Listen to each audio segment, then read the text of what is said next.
வணக்கம். 2026 தமிழ் புத்தாண்டு வாழ்த்துக்கள். உங்களுக்கும் வாழ்த்துக்கள்.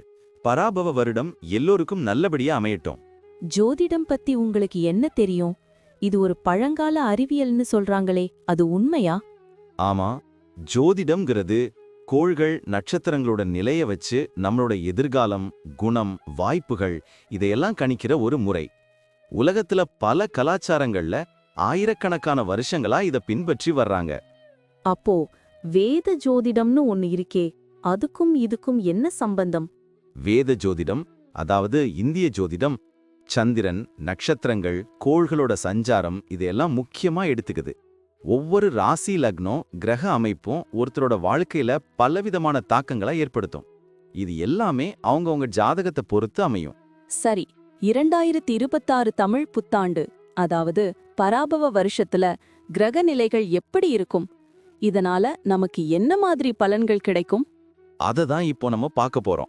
இந்த பராபவ வருஷத்துல 12 ராசிக்காரர்களுக்கும் என்னென்ன சிறப்பு பலன்கள் இருக்குன்னு ஜோதிட ரீதியா நம்ம பார்க்கலாம். ரொம்ப சுவாரஸ்யமா இருக்கே. இத தெரிஞ்சுக்கிறதுக்கு முன்னாடி நம்ம சேனலை சப்ஸ்கிரைப் பண்ணாதவங்க உடனே சப்ஸ்கிரைப் பண்ணிடுங்க. ஆமா, பெல் பட்டனையும் கிளிக் பண்ணி வச்சுக்கோங்க. அப்பதான் நம்ம போடுற வீடியோஸ் உங்களுக்கு உடனுக்குடன் நோட்டிபிகேஷனா வரும். சரி, வாங்க வீடியோக்குள்ள போலாம். 2026 தமிழ் புத்தாண்டு தனுசு ராசிக்காரங்களுக்கு எப்படி இருக்குன்னு தெரிஞ்சுக்க ஆர்வமா இருக்கேன். கண்டிப்பா சொல்றேன். இந்த வருஷம் தனுசு ராசிக்கு கொஞ்சம் கலவையான பலன்கள் தான் இருக்கும். புது அனுபவங்களும் வரும், சில சவால்களும் இருக்கும். அப்படியா? சவால்களை எப்படி சமாளிப்பாங்க? அவங்களோட நேர்மையான குணம், தத்துவார்த்தமான அணுகுமுறை இதெல்லாம் சவால்களை எதிர்கொள்ள உதவும். மனசுல கொஞ்சம் அலைபாயம் முலை இருந்தாலும் சரியா முடிவெடுப்பாங்க. சமூகத்துல அவங்க திறமைக்கு நல்ல அங்கீகாரம் கிடைக்கும். அது சந்தோஷமான விஷயம். ஆன்மீகத்துல ஈடுபாடு இருக்குமா? ஆமா, ஆன்மீக நாட்டம் அதிகரிக்கும். நிறைய புதிய வாய்ப்புகளையும் பயன்படுத்திக்கிடுவாங்க. குடும்ப வாழ்க்கை எப்படி இருக்கும்? குடும்ப வாழ்க்கையில இந்த வருஷம் கொஞ்சம் கவனம் தேவை. ஜூன் மாசத்துக்கு அப்புறம் குரு பகவான் உங்க ராசிக்கு 8ஆம் இடத்துக்கு மாறுறதுனால குடும்ப செலவுகள் அதிகரிக்க வாய்ப்பிருக்கு. ஓ அப்படியா? வேற என்னென்ன மாற்றங்கள் இருக்கும்? குடும்ப உறுப்பினர்களுக்குள்ள சின்ன சின்ன கருத்து வேறுபாடுகள் வரலாம். பொறுமையா கையாளணும். சுப நிகழ்ச்சிகள் தள்ளி போகலாம். குழந்தைகளால கொஞ்சம் மனக்கவலை வரலாம். ஆனா மூத்தவங்களோட ஆதரவும் நல்ல கிடைக்கும். அப்போ வீட்டுக்கு புது பொருட்கள் வாங்குவாங்களா? ஆமா, புது பொருட்கள் வாங்குவாங்க. விட்டு கொடுத்து போறது ரொம்ப நல்லது இந்த வருஷம். தொழில் வியாபாரத்துல எப்படி இருக்கும்? தொழில் வியாபாரத்துல நல்ல முன்னேற்றம் இருக்கும். ராகு பகவான் 3ஆம் வீட்டுல இருக்கிறதுனால புது ஒப்பந்தங்கள் நிறைய வரும். முதலீடுகள் செய்யும் போது கொஞ்சம் கவனமா இருக்கணும். வியாபாரத்தை விரிவுபடுத்த முடியுமா? கண்டிப்பா முடியும். வியாபாரத்தை விரிவுபடுத்துற எண்ணங்கள் எல்லாம் நிறைவேறும். போட்டியை சமாளிச்சு வெற்றி பெறுவாங்க. புது யுக்திகளை பயன்படுத்தி லாபத்தை பெருக்குவாங்க. கூட்டுத் தொழில் செய்யறவங்களுக்கும் நல்ல பலன் கிடைக்கும். அப்போ அயல்நாட்டு வர்த்தகத்துல லாபம் கிடைக்குமா? ஆமா, அயல்நாட்டு வர்த்தகத்துல நல்ல லாபம் கிடைக்கும். தொழிலில் புது சாதனைகளெல்லாம் நிகழ்த்துவாங்க.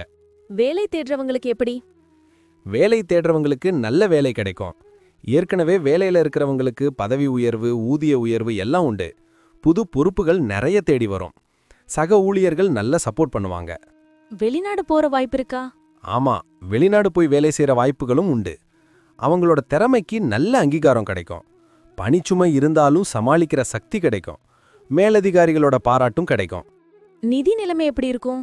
நிதி நிலைமை இந்த வருஷம் கொஞ்சம் ஏற்ற இறக்கமா இருக்கும். குரு பகவான் 8ஆம் வீட்டில் இருக்கிறதுனால எதிர்பார்த்த பணம் வர்றதுக்கு கொஞ்சம் தாமதமாகலாம். சேமிப்பும் குறையலாம். அப்போ புது முதலீடுகள் செய்யலாமா?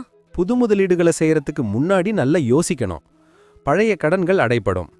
ஆடம்பர செலவுகளை குறைச்சு சேமிப்புல கவனம் செலுத்தணும். குடும்பத்தோட நிதி நிலைமை மேம்பட கூடுதல் முயற்சி தேவைப்படும். எதிர்பாராத செலவுகள் வருமா?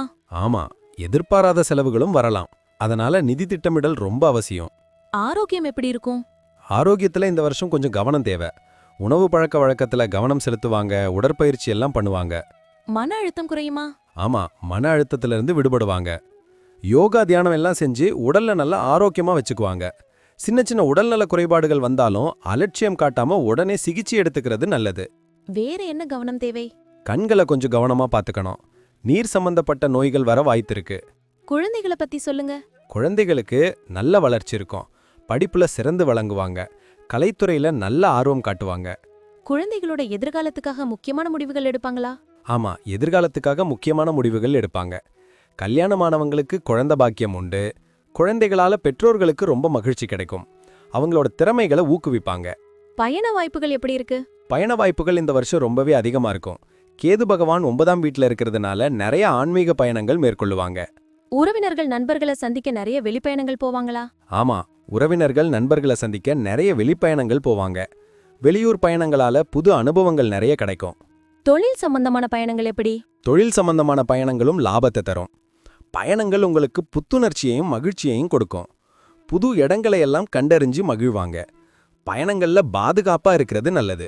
சனி பகவானின் சஞ்சாரம் எப்படி இருக்கும்? சனி பகவான் இந்த வருஷம் உங்க ராசிக்கு 4ஆம் வீட்டு, அதாவது சுகஸ்தானத்துல இருக்கிறதுனால குடும்பத்துல சில மாற்றங்கள் ஏற்படலாம். வீடு மனை வாங்குற யோகம் உண்டு. தாயாரோட ஆரோக்கியத்துல கொஞ்சம் கவனம் தேவை. மன அழுத்தம் குறையுமா? சில சமயம் மன அழுத்தம் குறையலாம். ஆனா சனி பகவானோட அருளால பழைய சொத்துகள் மூலமா லாபம் கிடைக்கும். வீட்டுக்கு தேவையான பொருட்களை வாங்குவீங்க. வாகன யோகமும் உண்டு. குரு பகவானின் சஞ்சாரம் பற்றி சொல்லுங்க. குரு பகவான் ஜூன் மாசத்துக்கு அப்புறம் உங்க ராசிக்கு 8ஆம் வீட்ல, அதாவது அஷ்டமஸ்தானத்துல சஞ்சரிப்பாரு. இது உங்களுக்கு எதிர்பாராத நன்மைகளையும் சவால்களையும் கொடுக்கும். உடல் ஆரோக்கியத்துல கவனம் தேவை. எதிர்பாராத நன்மைகள் கிடைக்குமா? ஆமா, எதிர்பாராத நன்மைகளும் கிடைக்கும். பண விரயமும் கொடுக்கலாம். ரகசியமான விஷயங்கள்ல ஈடுபட வாய்ப்புண்டு. புது ஆராய்ச்சிகள்ல ஆர்வம் காட்டுவாங்க. திடீர் பணவரவும் கிடைக்கலாம். கவனமா செயல்படுறது நல்லது. வாத விவாதங்களை தவிர்க்கணும். ராகு பகவானின் சஞ்சாரம்? ராகு பகவான் உங்க ராசிக்கு 3ஆம் வீட்ல, அதாவது தைரியஸ்தானத்துல இருக்கிறதுனால தைரியமும் தன்னம்பிக்கையும் அதிகரிக்கும். இளைய சகோதர சகோதரிகளோட ஆதரவு நல்லா கிடைக்கும். புது கலைகளை கத்துக்குவாங்க. வெளிநாட்டு பயணங்கள் எப்படி? வெளிநாட்டு பயணங்கள் மேற்கொள்ள வாய்ப்புண்டு. எழுத்துத்துறையில ஆர்வம் அதிகரிக்கும். சின்ன சின்ன பயணங்களால ஆதாயம் கிடைக்கும். சமூக வலைதளங்கள்ல உங்க பங்கு அதிகரிக்கும். சமூகத்துல உங்க மதிப்பு உயரும். கேது பகவானின் சஞ்சாரம் பற்றி? கேது பகவான் உங்க ராசிக்கு 9ஆம் வீட்ல, அதாவது பாக்கியஸ்தானத்துல இருக்கிறதுனால அதிர்ஷ்டமான வாய்ப்புகள் உங்களை தேடி வரும். தந்தை வழி உறவுகளால லாபம் கிடைக்கும். ஆன்மீக பயணங்கள் மேற்கொள்ளுவீங்க. வெளிநாட்டு பயணங்கள் லாபத்தை தருமா? ஆமா, வெளிநாட்டு பயணங்கள் நல்ல லாபத்தை தரும். புது விஷயங்களை நிறைய கத்துக்குவீங்க. அயல்நாட்டு வர்த்தகத்துல லாபம் கிடைக்கும். சமூகத்துல உங்க மதிப்பு உயரும். பெரியவங்களோட ஆசை கிடைக்கும். ஒட்டுமொத்தமா 2026 தமிழ் புத்தாண்டு தனுசு ராசிக்காரங்களுக்கு எப்படி இருக்கும்? மொத்தத்துல 2026 தமிழ் புத்தாண்டு தனுசு ராசிக்காரங்களுக்கு ஒரு கலவையான ஆண்டா தான் இருக்கும். புது வாய்ப்புகளையும் சவால்களையும் எதிர்கொள்ள நீங்க தயாரா இருப்பீங்க. உங்க நேர்மையான குணம் உங்களுக்கு ரொம்ப உதவும். குடும்பத்திலும் பணியிடத்திலும் எப்படி இருக்கணும்? குடும்பத்திலையும் பணியிடத்திலையும் பொறுமையா செயல்படுறது ரொம்ப நல்லது. இந்த வருஷம் உங்களுக்கு நிறைய அனுபவங்களை கொடுக்கும். எல்லா துறைகள்லயும் முன்னேற்றம் காண முயற்சி தேவைப்படும். எதிர்காலம் கண்டிப்பா பிரகாசமா இருக்கும். இவ்வளவு நேரம் நம்ம பார்த்த இந்த பலன்கள்லாம் பொதுவானவை மட்டும்தான். ஆமாங்க, உங்களுடைய தனிப்பட்ட ஜாதகத்தை பொறுத்து சில விஷயங்கள்ல மாற்றங்கள் இருக்கலாம். இருந்தாலும் நாங்க சொன்ன பெரும்பாலான விஷயங்கள் உங்க வாழ்க்கையில நடக்கும்னு நம்புறோம். இந்த வீடியோ உங்களுக்கு பிடிச்சிருந்தா மறக்காம லைக் பண்ணுங்க, உங்க நண்பர்களோட ஷேர் பண்ணுங்க, அப்புறம் நம்ம சேனலை சப்ஸ்கிரைப் பண்ணுங்க.